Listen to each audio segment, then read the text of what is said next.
Long years ago, we made a tryst with destiny, and now the time comes when we shall redeem our pledge, not only or in full measure, but very substantially.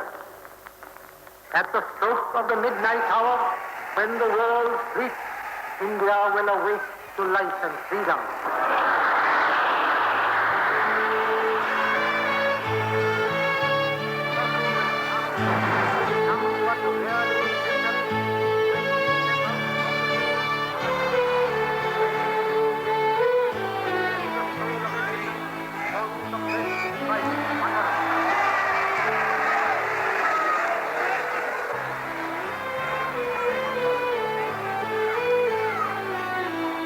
तब मेरी उम्र 8 साल की थी, लेकिन कुछ कुछ याद है मुझे, बल्कि बहुत सी बातें याद है। बड़ी खुशी थी लोगों में, मिठाइयाँ बटी, जुलूस निकले, और आज मैं लौटकर जब देखता हूँ वो दिन, तो उस उत्साह, जोश, सपनों का अर्थ समझ में आता है। कहते हैं सपने टूट ही जाते हैं, मगर वो सपना हमें अपनी मुट्ठियों में बांधे रखना था। पहले उसे सच्चाई की कसौटी पर रखकर, एक एक पहलू को परख कर, फिर उसे साकार करना था। समझी बूझी योजनाएं बनानी थी, सीमित साधनों का सही बंटवारा करना था, और आजाद भारत के भविष्य का एक खाका बनाना था। पर ये आजादी के बाद ही संभव हो सका कि हम योजनाएं बनाएं और उन पर अमल करें। आजादी की लड़ाई ने हमारे अंदर एकता और राष्ट्रीयता की भावना पैदा की, लेकिन ये अधिकार आजादी के बाद ही मिला कि हम अपने फैसले खुद करें और अपने भविष्य की नींव खुद रखें। हम देख चुके थे कि किस तरह साइंस और टेक्नोलॉजी के ही जरिए ब्रिटिश शासकों ने इस देश के संसाधनों को लूटा था, किसानों की मेहनत का फायदा उठाया था। लेकिन अब हम विकास के लिए साइंस और टेक्नोलॉजी का इस्तेमाल करने वाले थे। भारत को आत्मनिर्भर बनाने का इरादा था, बाहरी दबावों से छुटकारा दिलाने वाली योजना थी। तभी गुटनिरपेक्ष नीति के साथ साथ पब्लिक सेक्टर और हेवी इंडस्ट्री को भी महत्व दिया गया। शायद उस समय हमारे राजनेताओं ने यह मान लिया था कि इस देश की हर समस्या का हल साइंस और टेक्नोलॉजी में मिल जाएगा। एक बार नेहरू ने कहा भी था, केवल विज्ञान ही अज्ञानता और अंधविश्वास को मिटा सकता है, विशाल संसाधनों को बर्बाद होते रहने से बचा सकता है, और भूख से पीड़ित इस समृद्ध देश की समस्याएं सुलझा सकता है। तो जाहिर है कि जब देश की योजनाएं बनाने का समय आया, तो वैज्ञानिकों की भागीदारी को जरूरी समझा गया। योजनाएं बनाने में जिन वैज्ञानिकों की खास भूमिका रही, उनमें पीसी महालनोबिस, होमी भाभा, शांति स्वरूप भटनागर और मेघनाथ साहा जैसे वैज्ञानिक थे।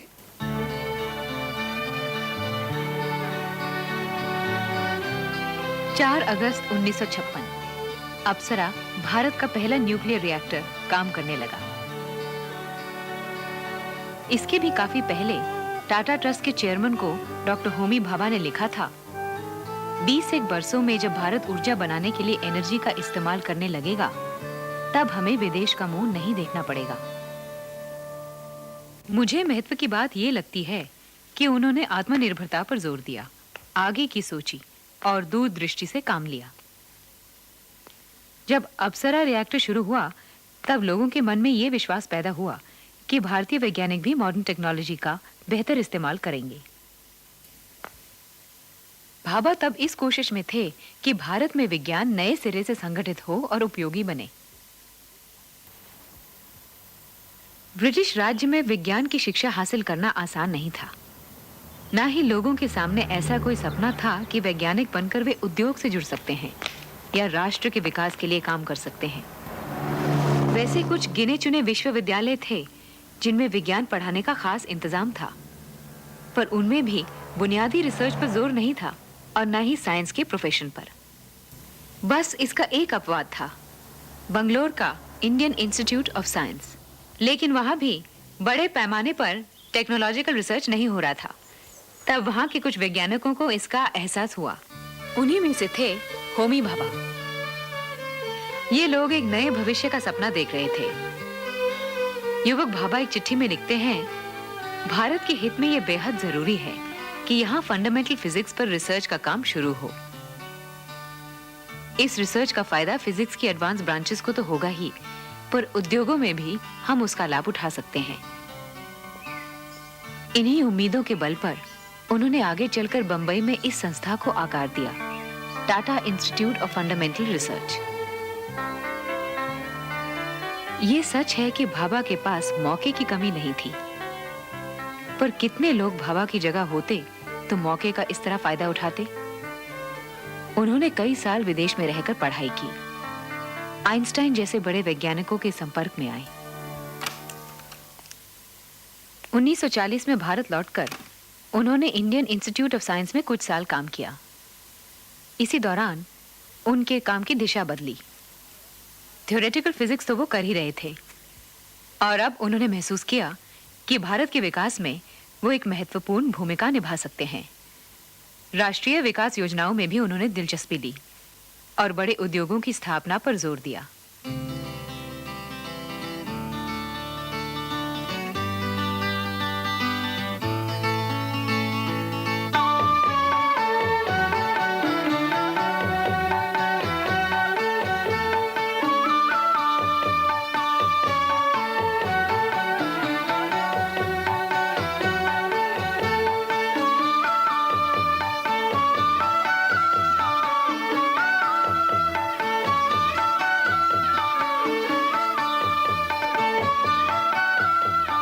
पहली पंचवर्षीय योजना 1952 में शुरू हुई।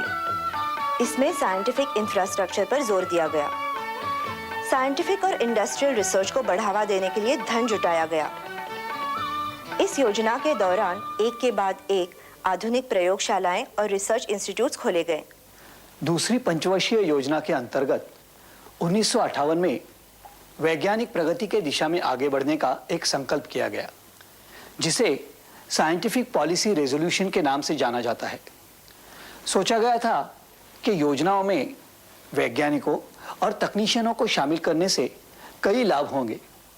साइंस और टेक्नोलॉजी का विकास तो होगा, साथ साथ लोगों का जीवन स्तर सुधरेगा और पिछड़ा हुआ समाज उन्नति की ओर बढ़ेगा। जिन आशाओं के साथ हमने साइंस और टेक्नोलॉजी को अपनाया था, क्या वे पूरी हुई? जिस विश्वास के साथ हमने ये फैसले किए थे, क्या वे सही साबित हुए?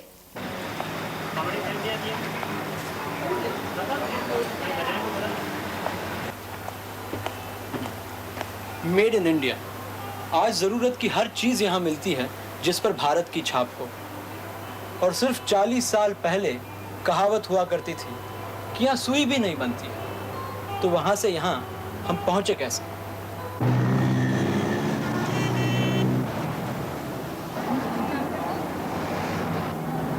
बंबई, भारत की औद्योगिक राजधानी। क्या नहीं मिलता यहाँ? यहाँ रहते हुए यकीन नहीं होता कि यहाँ से 100 किलोमीटर दूर लोग ऐसी स्थिति में रह रहे हैं जहाँ पीने के लिए साफ पानी नहीं मिलता।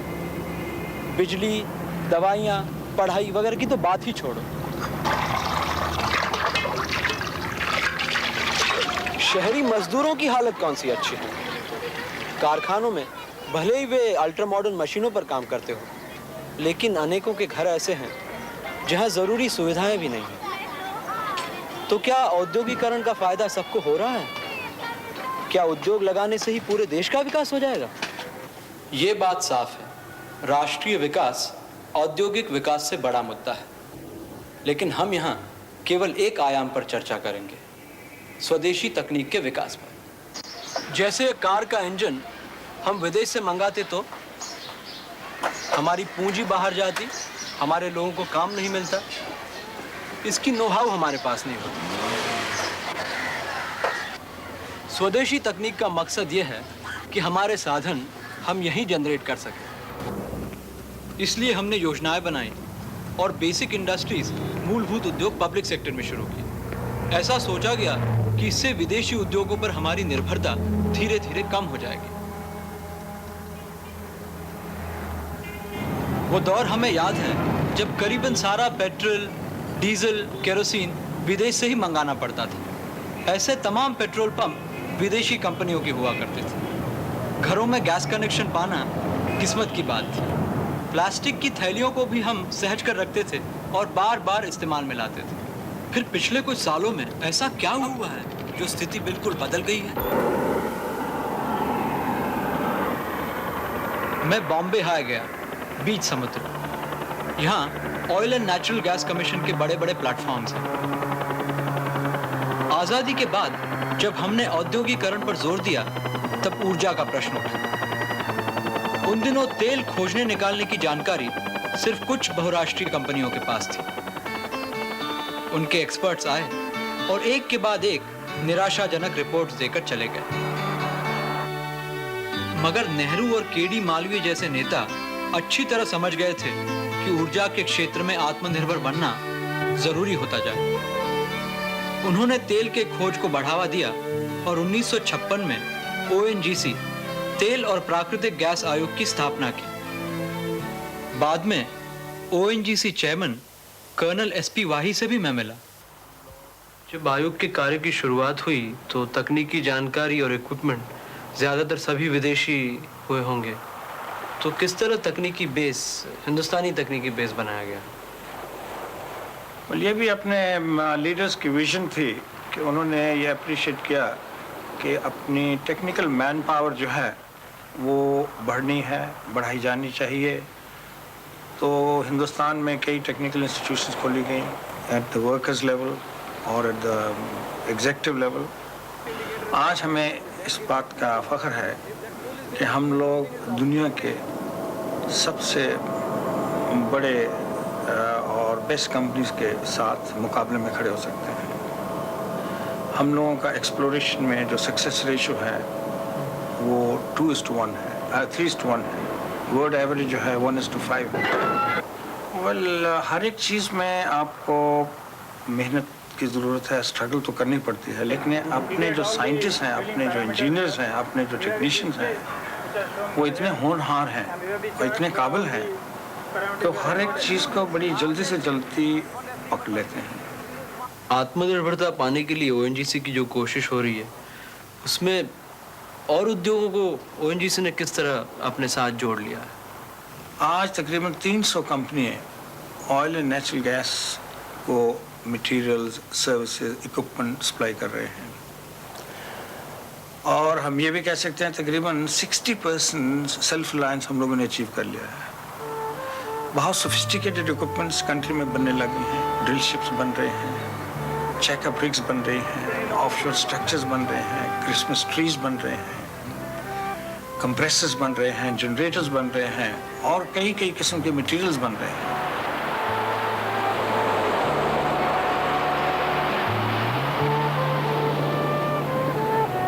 तेल और गैस तो ऐसे स्रोत हैं कि एक न एक दिन सूख जाएंगे, तो इस बात को मद्देनजर रखते हुए ONGC की क्या कोशिश है? इस वक्त जो एस्टिमेट है तकरीबन 65 मिलियन टन ऑयल और 55 million ton of oil equivalent of gas जो है 2004-2005 में हम लोग दे पाएंगे। तो बाकी जो रिक्वायरमेंट है वो दूसरी एनर्जी सोर्सेज से पूरी करनी पड़ेंगी। Solar energy, geothermal energy, tidal energy, सब चीज़ों में हम लोग इंटरेस्ट ले रहे हैं, बल्कि हम लोग अपना पैसे की मदद से in research and development activities को बढ़ा रहे हैं। फिर भी हम इस बात से इनकार नहीं कर सकते कि विकसित देश कुछ क्षेत्रों में हमसे बहुत ही आगे निकल चुके हैं, जैसे इलेक्ट्रॉनिक्स और कंप्यूटर इंडस्ट्री। तो हम अपने आप पे कितना भी गर्व करें, कुछ क्षेत्रों में विदेशी नो-हाउ खरीदना ज़रूरी हो जाता है। लेकिन आज हम वैसे खरीदार नहीं जैसे 1947 में थे। आज हमारे पास इंडस्ट्रियल बेस है, हम चुन सकते हैं क्या खरीदना है। तो हम क्या चुनेंगे?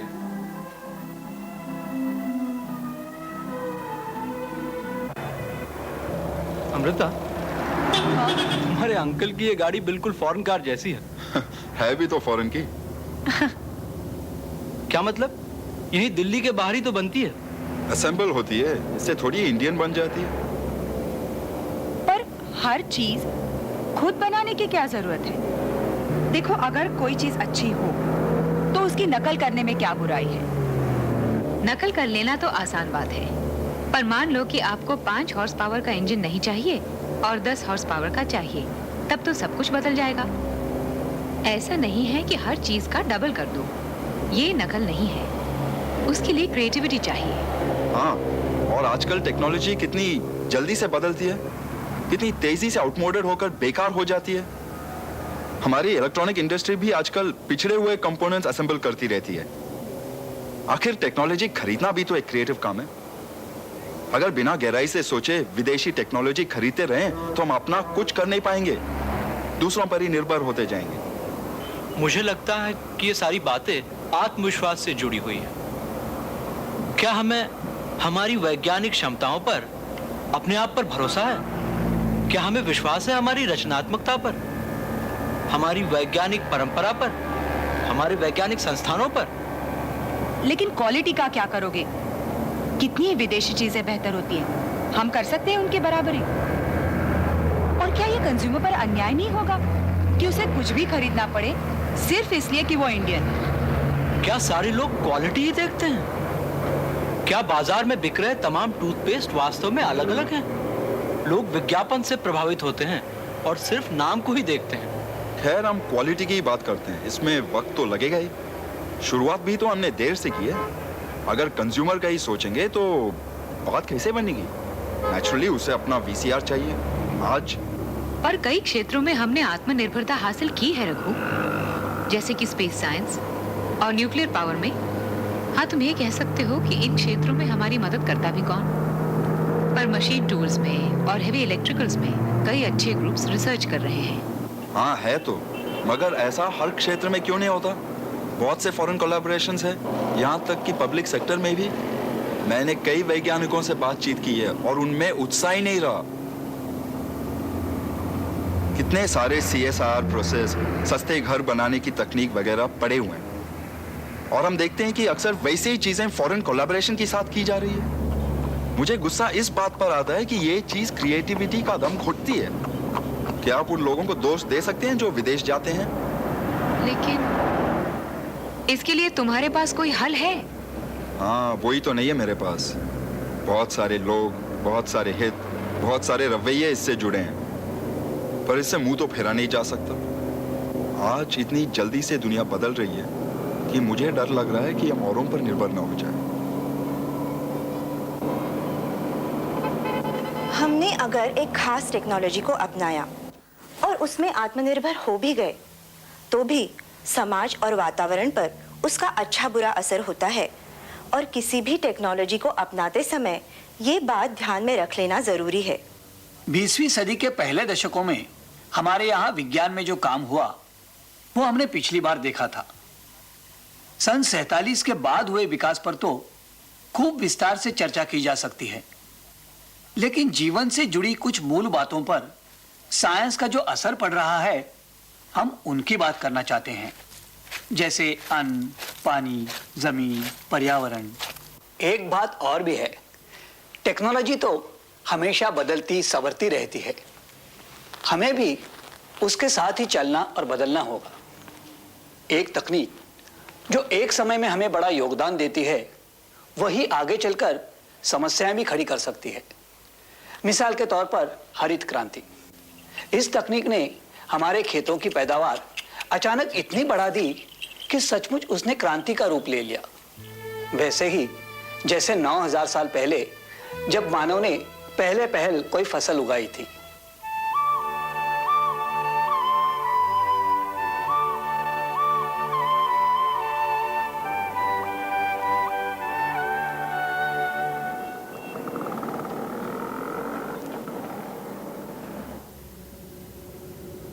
ये हम जानते हैं कि मानव खेती से पहले शिकार या जंगली आहार से पेट भरता था। करीब 2000 वनस्पतियों में से चुनकर वो खा सकता था, और हर एक वनस्पति की कई जातियां थी। तो जब 9000 साल पहले लोगों ने खेती करनी सीखी, वो एक ही फसल में 10-12 किस्म के बीज बो दिया करते थे। फिर अगर सूखा पड़े या बाढ़ आ जाए या कीड़े लग जाएं, तब भी किसी न किसी बीज की फसल तो हो ही जाए। नमस्ते। पिछले 100 सालों में कृषि वैज्ञानिकों ने इन बीजों की कई प्रजातियां हाइब्रिड्स की है, ज्यादा उपज देने वाली, ज्यादा तेजी से बढ़ने वाली। ऐसे बीज जितने ज़्यादा लोकप्रिय होते जा रहे हैं, उसी हद तक पुरानी जातियों की संख्या कम होती जा रही है। ऐसा होता रहा तो डर है कि 15 साल बाद अपने यहाँ केवल 50 किस्म के चावल बचे रहेंगे। और चावल बस एक उदाहरण है।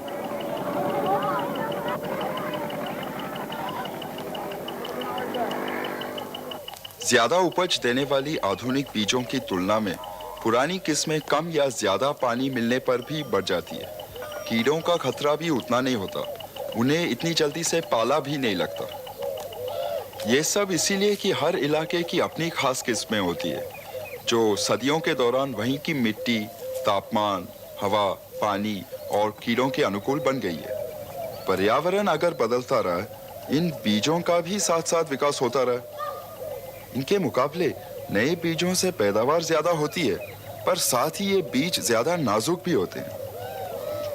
इनके इस्तेमाल के साथ और कई चीजें खरीदनी पड़ती है, जैसे खाद, कीटाणुनाशक, सिंचाई के खास साधन वगैरह। तो फिर हम इन नए बीजों की तरफ क्यों बढ़े? आपको याद होगा जब हमारे देश के कई भागों में बारिश न होने के कारण और कुछ और भागों में फ्लड्स वगैरह के कारण से हम लोग एक ऐसी हालत में पहुंचे थे जबकि बिना बाहर से अन्न मंगाए हुए हमारे अपने अंदर जनता की ज़रूरतें अन्न की पूरी नहीं हो सकती थी। और ऐसे मौके पे विदेशी पश्चिम के देशों ने, जिनके पास अतिरिक्त अन्न था, उन्होंने अन्न में राजनीति शुरू की। उन्होंने हमको इस शर्त पर अन्न देना स्वीकार किया ताकि हम उनकी विदेशी नीति को मान लें। तो ऐसी परिस्थिति में हमारे नेतृत्व को एक ऐसा निर्णय लेना पड़ा कि जिससे जल्दी हम आत्मनिर्भर हो जाएं। हरित क्रांति के लिए जो स्ट्रैटेजी हमने चुनी उसने कुछ समस्याएं पैदा कर दी। क्या समस्याएं पैदा की? हरित क्रांति सिर्फ गेहूं में आई तो पंजाब, हरियाणा, पश्चिम उत्तर प्रदेश और कुछ इस तरह के हिस्सों में केंद्रित रही। इनमें भी केंद्रित रही वो कुछ ज़िलों में, कुछ ज़िलों में भी केंद्रित रही वो उन होल्डिंग्स में, उन बड़े किसानों के पास जिनके पास बड़ी बड़ी जोतें थीं। अब हरित क्रांति के ही दो रूप देखिए।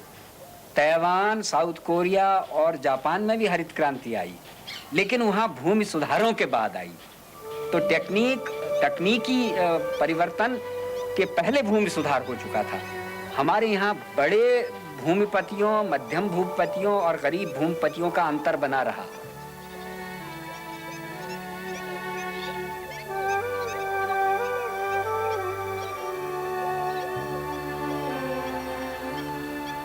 क्या गरीब किसान भी ये सब खाद, कीटाणुनाशक सब खरीद सकते हैं? और फिर ट्रैक्टर जैसी चीजें? हमें जो दिक्कतें हैं, जैसे ये तकनीक है बीज वगैरह की, ये हमें 10-10 या 8-8 साल के बाद हम तक पहुंच पाते हैं। दूसरा, मैं कह रहा था आपको, बीज जो आजकल जैसा प्रचार कर रहे हैं वो मिलते ही नहीं। अच्छा। फिर मिल भी गई तो हमें उनके बारे में पूरा वो बताते नहीं। हमने इसमें क्या दवा या कितना खाद या कितना पानी और कैसा पानी ये चाहिए। इन सब का जमीन की उपजाऊ शक्ति पर क्या असर पड़ता है? इन सब चीज़ों का ज़मीन पर आज तक जो देखा जा रहा है वो बुरा प्रभाव ही पड़ रहा है, क्योंकि हमारे पास यहाँ पर सिंचाई के उचित उपलब्ध साधन नहीं है। ऐसी स्थिति में नहर का पानी हमें मिलता नहीं है, ज़मीन के नीचे का जो पानी है वो अच्छा नहीं है। तो जैसे जैसे खाद की मात्रा ज़मीन में ज़्यादा डाली जाती है और कीटाणुनाशक भी डाले जाते हैं और खारी पानी ज़मीन में दिया जाता है, उसके परिणाम स्वरूप ज़मीन में नमक की मात्रा बढ़ती चली जाती है। और ऐसी स्थिति में आमतौर पर वे फसलें आजकल पैदा नहीं की जा सकती जो पहले की जाती थी, जैसे चना। इसका हमें आज तक किसी वैज्ञानिक ने या मिट्टी की जांच वाले ने असल बताया ही नहीं है भाई आपके यहाँ चना क्यों नहीं हो रहा। ये अंदाजा हम ही लगा रहे हैं भाई पानी खराब है या खाद की मात्रा ज्यादा है या कोई और प्रदूषण की वजह से ऐसा हो रहा है।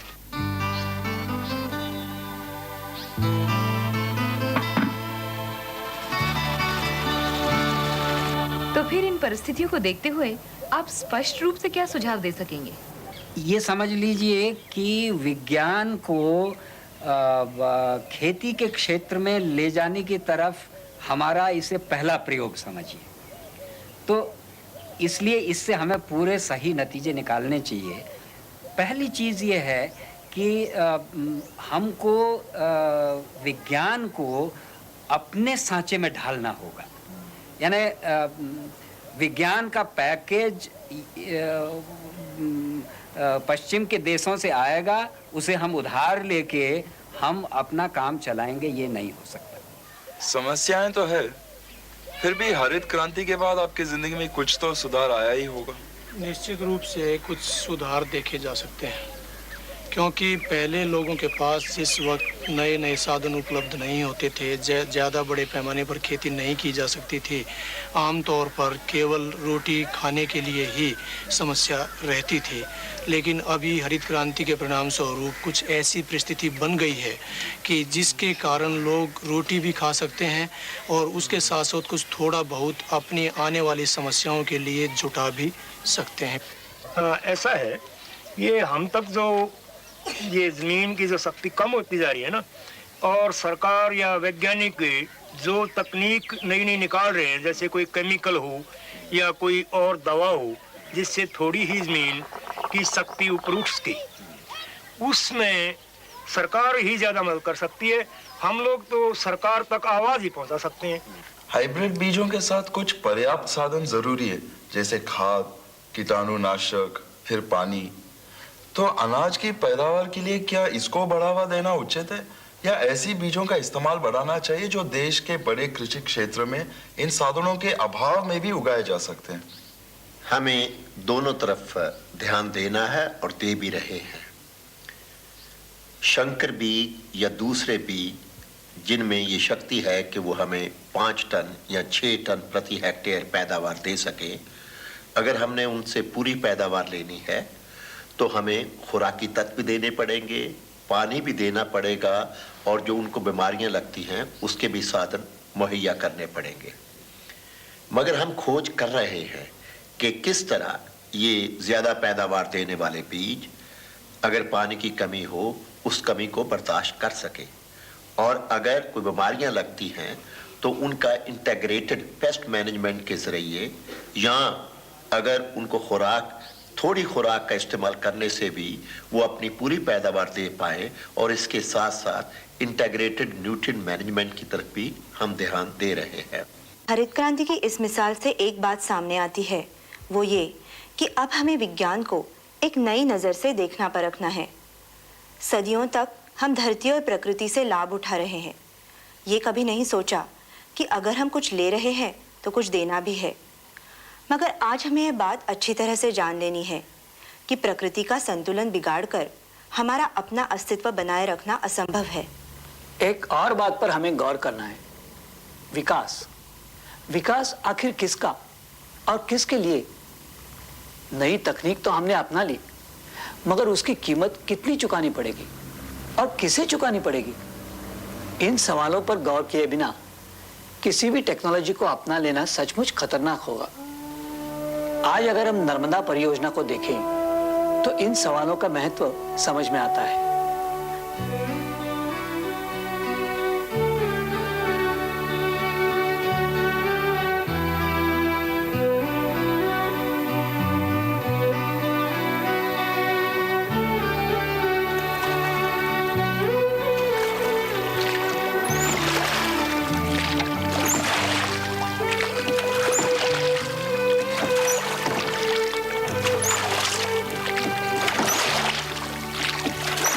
नर्मदा नदी, इसका उद्गम होता है अमरकंटक से और फिर ये 3 राज्यों में बहती है, मध्य प्रदेश, महाराष्ट्र और गुजरात। पूरे 1300 किलोमीटर का सफर करते हुए ये अनगिनत बस्तियों और जंगलों से गुजरती हुई समुद्र में मिल जाती है। जबलपुर के पास मार्बल रॉक्स के नाम से मशहूर जगह है ये। यहाँ इन सफेद पत्थरों को काटकर नदी ने एक कुदरती जलाशय बनाया है और यहाँ नर्मदा को कुछ देर विश्राम का मौका मिलता है।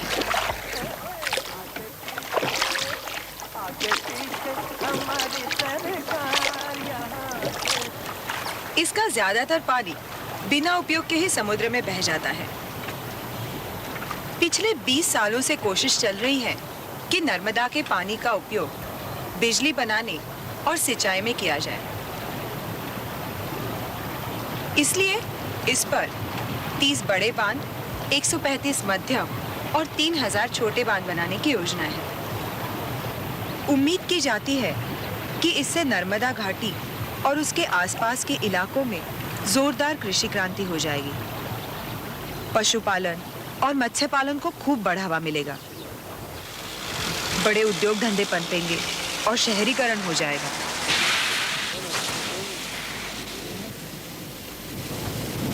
और इन सब की कीमत एक अनुमान है 25,000 करोड़ रुपए।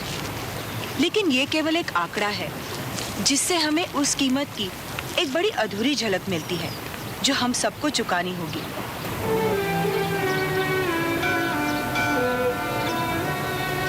नर्मदा परियोजना के आर्थिक पहलुओं के बारे में मुझे जानकारी दी विनोद रैना ने।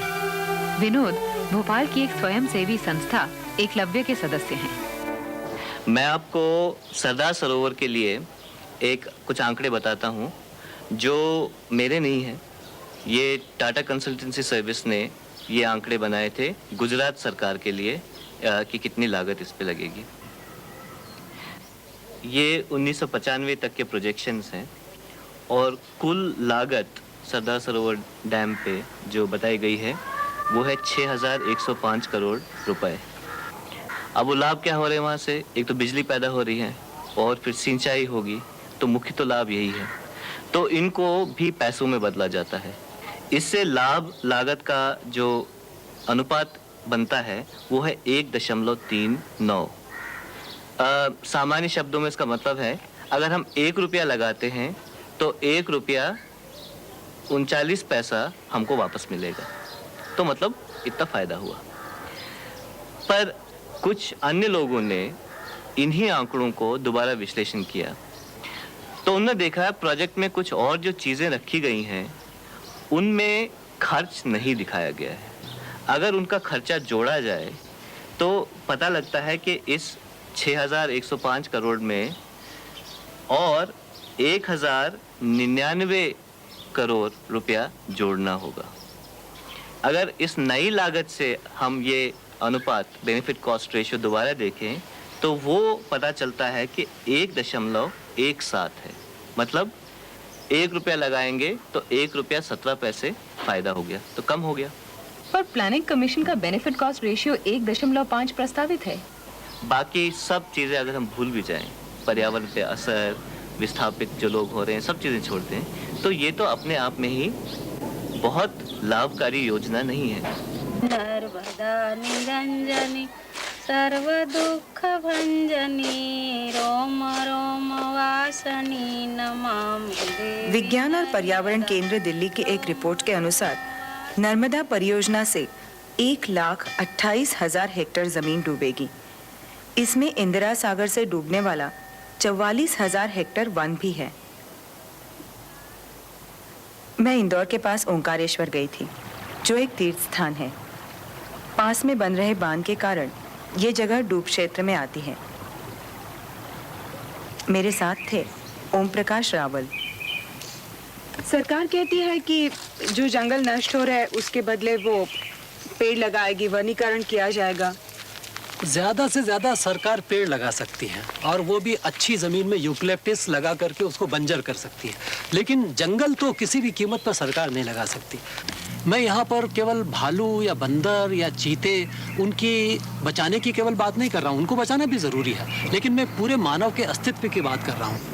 जंगल का मतलब यह है कि पानी पैदा होगा, जंगल का मतलब यह है कि हवा पैदा होगी, और जंगल का मतलब यह है कि ज़मीन पैदा होगी। ज़मीन का संरक्षण जंगल करती है, सॉइल इरोजन को बचाती है, ऑक्सीजन जंगल पैदा करती है जो मनुष्य के लिए एकदम ज़रूरी है। और सबसे बड़ा सवाल ये है कि पिछले 3-4 साल में जिस तरह का अकाल सारे देश में पड़ा है, उसने लोगों में चेतना पैदा की है कि पानी के रिचार्जिंग के लिए जंगल की कितनी आवश्यकता है।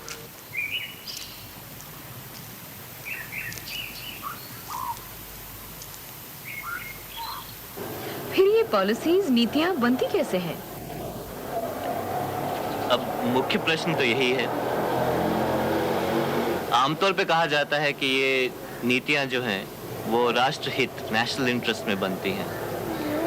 पर इसमें एक सवाल ये उठता है, ये राष्ट्रहित को कैसे डिफाइन किया जाता है, कैसे परिभाषित किया जाता है?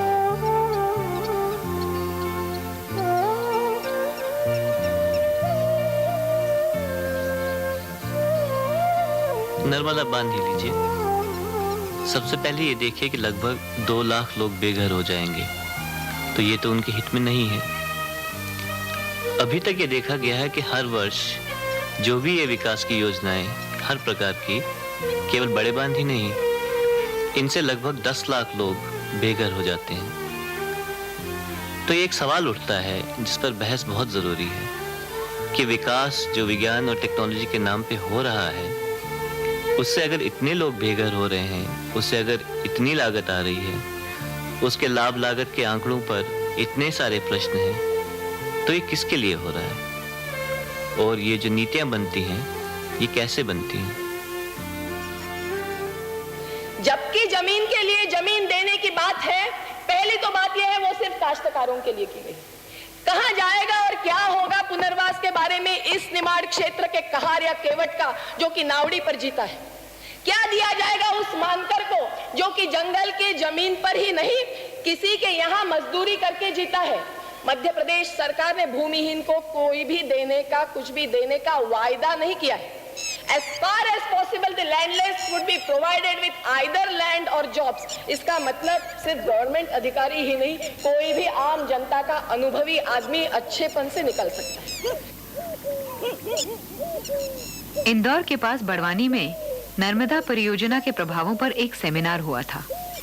उसमें भाग लेने वालों में मेधा पाटकर भी थीं, जो विस्थापितों के बीच काम कर रही हैं। बाद में मैंने उनके साथ इस विषय पर बातें की। नर्मदा ट्राइब्यूनल के प्रावधान यानी प्रोविजंस और वर्ल्ड बैंक की शर्तों में से वे कौन सी मुख्य बातें हैं जिन पर गौर नहीं किया जा रहा? पुनर्वास का ही दाखला अगर ले लें तो एक शर्त यह है कि जमीन के बदले काश्तकार परिवारों को और परिवार के हर बड़े लड़के को भी जमीन देकर पुनर्वसित किया जाए। लेकिन इसमें सभी इफ्स एंड बट्स की बात छोड़े भी तो भी जमीन है कहाँ? आज तक 20 बरस की प्रक्रिया चलने के बाद भी तीनों राज्यों की सरकार ये नहीं कह सकती है कि उनके पास इतने 245 गांव के सिर्फ काश्तकार परिवारों के लोगों को बसाने के लिए भी पर्याप्त जमीन है। सवाल तो इससे और व्यापक भी था कि क्या आज जिस प्रकार की संस्कृति, जिंदगी आदिवासी क्षेत्र के लोग, यहाँ तो 1% से अधिक शिक्षा भी सरकार नहीं पहुंचा पाई थी। जहाँ के लोग जंगल, जमीन और बाकी प्राकृतिक संसाधनों पे ही अधिक रूप से जीते थे, ऐसे लोगों को अचानक से उजड़ने का हक हमें बाहरी संस्कृति वाले, बाहरी समाज के लोगों को है या नहीं?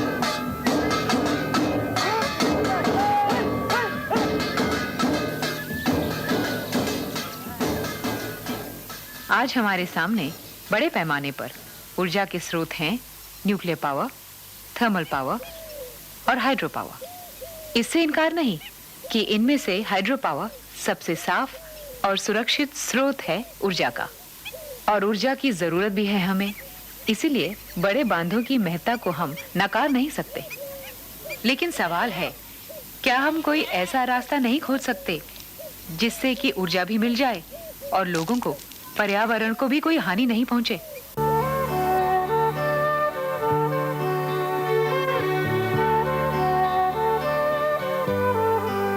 सोचा तो ये था कि वैज्ञानिक नए भारत का निर्माण करेगा, हमें हमारी हर समस्या का हल देगा। ये भी मान लिया था कि बड़े उद्योगों के सहारे हम आत्मनिर्भर बन जाएंगे। टेक्नोलॉजी का विकास हमारा सब पिछड़ापन दूर कर देगा। लेकिन आजादी के बाद के 5वें दशक में हम क्या देखते हैं, क्या पाते हैं? देश का औद्योगिकरण हुआ, बड़े बड़े बांध बने, बिजली परियोजनाएं पूरी हुई, अपनी जरूरत का अनाज खुद पैदा करने लगे, परमाणु शक्ति के क्षेत्र में और अंतरिक्ष में कदम रखा और काफी हद तक आगे भी बढ़ गए। लेकिन बुनियादी सवालों का क्या हुआ है? गरीबी, भूख, बेरोजगारी, यह समस्याएं आज भी हमारी योजनाओं का मजाक उड़ा रही हैं।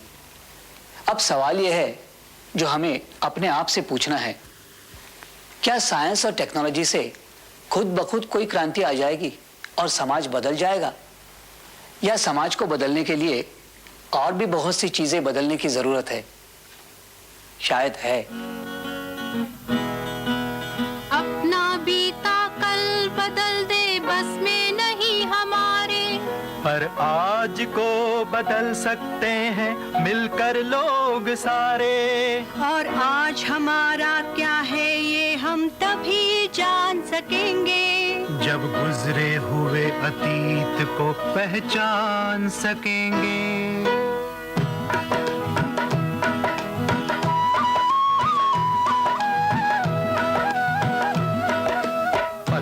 युग में रहन सहन से शुरू हुआ विज्ञान, हड़प्पा के शहरों में बढ़ी तकनीक, तरक्की शान। ये वर्ण और जाति ने दिया कुछ लोगों को सम्मान, पर कितनों को रोका पाने से ऊंचा गहरा ज्ञान। कुछ बदला है कुछ नहीं, अंधी श्रद्धा आज भी है, राह विकास की रोकी, राहु केतु आज भी है।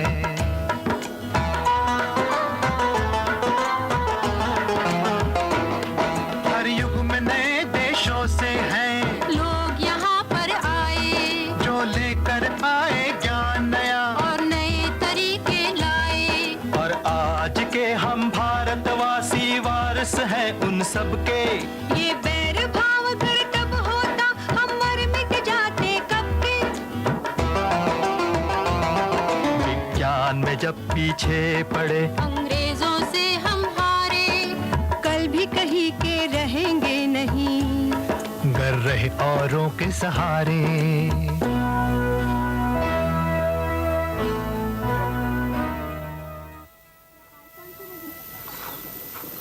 महाराष्ट्र के खानापुर तालुके में बलौड़ी और तांदुलवाड़ी के बीच बहती है येरला नदी, रेत और पत्थरों से भरी। ये पूरा इलाका ही सूखे से पीड़ित है। यहाँ एक बांध बनाया जा रहा है, बड़ी राजा स्मृति धरण। ऐसी किंवदंती है कि बड़ी राजा किसानों का राजा था, अन्याय से जूझने वाला। ये केवल बांध नहीं बल्कि सूखा हटाने का एक आंदोलन है। सूखे से पीड़ित तो वैसे हजारों गांव हैं हमारे देश में, फिर यहीं पर ऐसा क्या हुआ और कैसे कि सब लोगों ने मिलकर एक आंदोलन ही शुरू कर दिया। ये बांध दूसरे बांधों से अलग कैसे है? पहली बात तो ये कि इसको बनाने में पूरी तरह यहीं की चीजों का उपयोग किया गया है, जैसे रेत और पत्थर। काफी संघर्ष के बाद अब रेत बिकने का कॉन्ट्रैक्ट भी बलावड़ी के लोगों को मिला है। फिर बांध की लागत भी करीब 50% कम है। पर विशेष बात यह है कि इस बांध में लोगों की हिस्सेदारी हर मुकाम पर है। लोगों को इकट्ठा करके इस दिशा में प्रेरित किया मुक्ति संघर्ष आंदोलन ने। मुक्ति संघर्ष आंदोलन का जन्म हुआ था अन्याय और भ्रष्टाचार के खिलाफ संघर्ष से। 1982-83 की बंबई की मिल हड़ताल के बाद कई मजदूर अपने गांव लौट गए। और उन्होंने खानापुर तालुके के मजदूरों के साथ इस आंदोलन की शुरुआत की। मैंने यहाँ कुछ दिन बिताए, गांव के लोगों से मिली। उनसे बातें करने पर पता चला कि 1980 तक हालात इतने बुरे नहीं थे, लेकिन उसके बाद दशा बिगड़ती ही चली गई, सूखा बढ़ता ही गया। यहाँ की औरतों से मिलना बड़ा ही दिलचस्प रहा। मैं जानना चाहती थी कि इस आंदोलन में वो किस तरह से शामिल थी। हम सब लोग उनकी भूमिका इसमें महत्वपूर्ण रही है। जगह जगह मोर्चे हड़ताल हुए, जिनमें औरतों ने भी भाग लिया,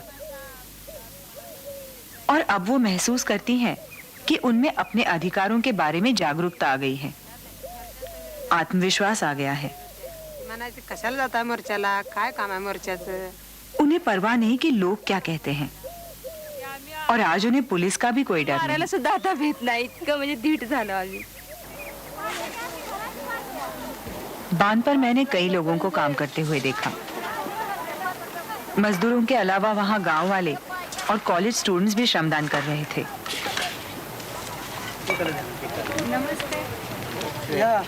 मुक्ति संघर्ष के केजे जॉय ने मुझे बांध के तकनीकी पहलू समझाए, जैसे कि यहाँ स्लुइस गेट्स बनाए जाएंगे जिनसे गाढ़ या कीचड़ कम होगा। प्रेशर गेट्स भी होंगे जो बांध की क्षमता से ज्यादा पानी अपने आप बाहर बहा देंगे। गांव वालों ने मुझे बताया कि उन्हें लगातार संघर्ष करना पड़ा है। सूखे से पीड़ित इलाकों में सरकारी रोजगार योजनाएं होती ही हैं, लेकिन यहाँ तो ऐसी योजना के लिए भी लोगों को लड़ना पड़ा, और फिर इसके लिए कि जो काम मिले वो कुछ प्रासंगिक तो हो, उसका महत्व थोड़ा स्थायी तो हो। पानी या भागातील वनस्पती झाडे। वहाँ हर हफ्ते होने वाली मीटिंग में मैं भी गई। वहाँ मैंने सबको बराबरी से चर्चा करते हुए पाया। उन्होंने मुझे बताया कि परियोजना के पीछे क्या मकसद थे। सबसे पहले सिंचाई और फसल का सूखे से क्या रिश्ता है, ये समझना जरूरी था। पानी वाटर मजे काय बाई असं। लोगों की हिस्सेदारी इसमें एकदम शुरू से ही रही।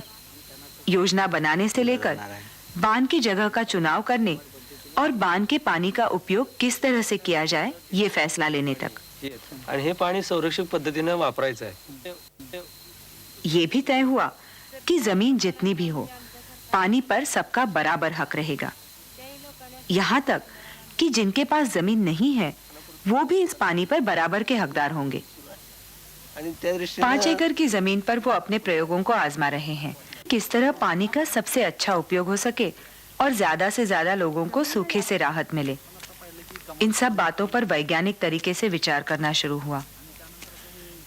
जयवंत और रण सिंह ने मुझे कुछ आसान सी पद्धतियां दिखाई जिन्हें कोई भी किसान इस्तेमाल कर सकता है, जैसे ये जानने के लिए कि पानी की भाप बनकर उड़ जाने का दर क्या है।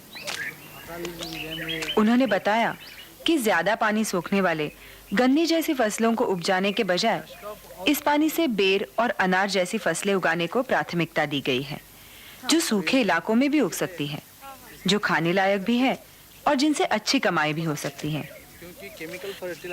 ऐसे पेड़ उगाए जा रहे हैं जो ईंधन और लकड़ी देते हैं, जैसे ऑस्ट्रेलियन बबूल, शीशम। इन पेड़ों के पत्ते कंपोस्ट खाद के काम भी आते हैं। और इस तरह ऐसी खेती का रास्ता आगे जाता है जहां खेती की तमाम जरूरतों के लिए दूसरों पर निर्भर रहने की जरूरत नहीं पड़ती और पर्यावरण को भी खतरा नहीं पहुंचता। लोगों ने अपने अधिकारों के बारे में सोचा तो वे कर्तव्य के प्रति भी जागरूक हुए। अपनी समस्याओं से निपटने के लिए उन्होंने खुद योजना बनाई और उसे मूर्त रूप भी दिया। इसलिए बलिराजा केवल एक बांध नहीं बल्कि लोगों के आंदोलन का प्रतीक भी बनता है।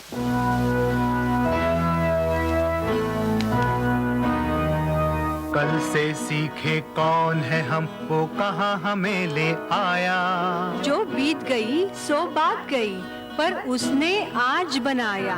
और ये तो बिल्कुल हम पर है कि आज को दे बदल। ये आज पे है कि कैसा होगा आने वाला कल।